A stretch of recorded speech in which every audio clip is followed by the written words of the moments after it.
bueno que lo mencionas, Ricardo.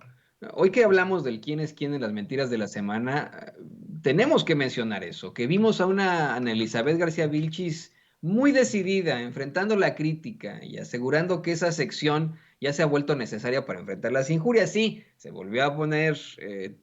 nerviosa, se equivocó en una que otra palabrilla por ahí, pero la vimos decidida y así comenzó su quién es quién de las mentiras de la semana, asegurando que mientras en los medios de comunicación tradicionales, en las empresas, hasta en organizaciones, los acusan de muchas cosas. El público es el que sigue pidiendo que se exhiba, especialmente por las injurias que enfrentan personajes como el mismo presidente López Obrador y su familia. ¿Por qué no nos, brevemente, si gustas, nos hablas de esta forma de darle la vuelta en la que el periodista es el que, o la que, en el caso de García Vilchis, es la que pues se enfrenta precisamente a los medios de comunicación y les asegura que el quién es quién de las mentiras de la semana llegó para quedarse?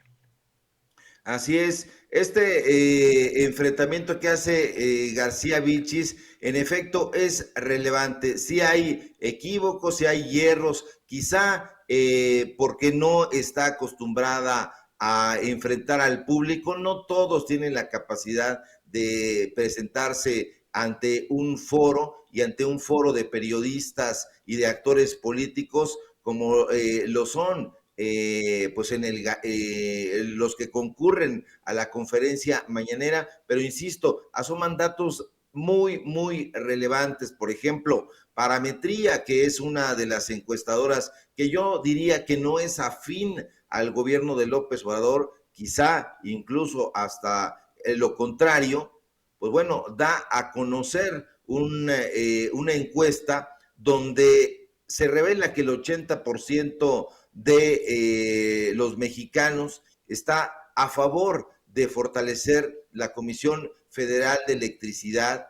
y el 60% es muy relevante, ve en la reforma eléctrica de López Obrador un avance para el país y eso es algo que no vemos en los análisis de Reforma, del Universal, del Financiero, de todos estos medios de comunicación corporativos. A mí me parece que este esfuerzo por desmentir la desinformación es de la mayor importancia y hay que acompañarlo. En todo caso, Vilchis incomoda, además de todo, porque hay que recordar que sus peores atacantes pues son personajes misóginos como Raimundo Riva Palacio o incluso el propio Julio Astillero, que se le ha ido con todo sin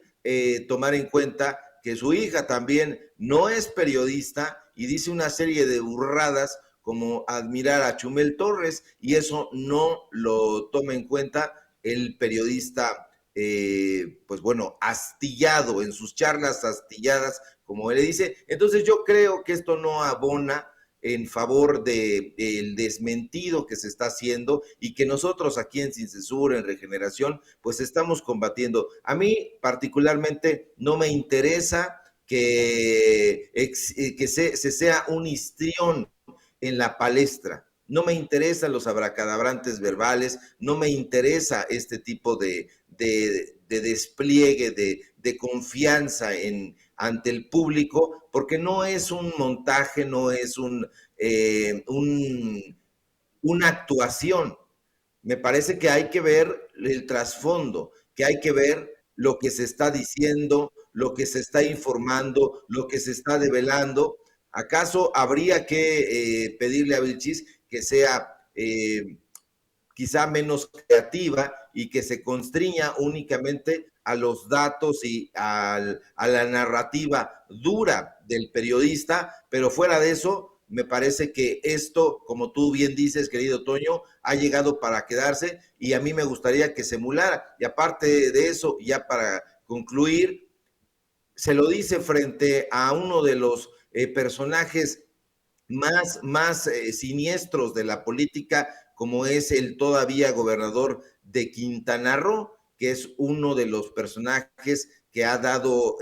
como lo hemos dado a conocer aquí en Sin Censura y Regeneración, contratos a Héctor Aguilar Camín que ha dado más de 200 millones de pesos para atacar campañas, para hacer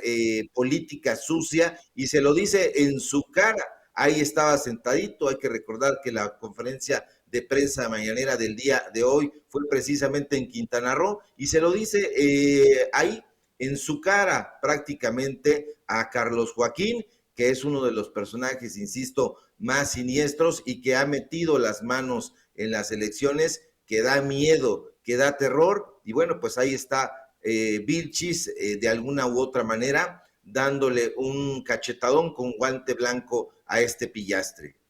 Híjole, pero de todos modos, hoy el presidente López Obrador, Ricardo, dio a conocer que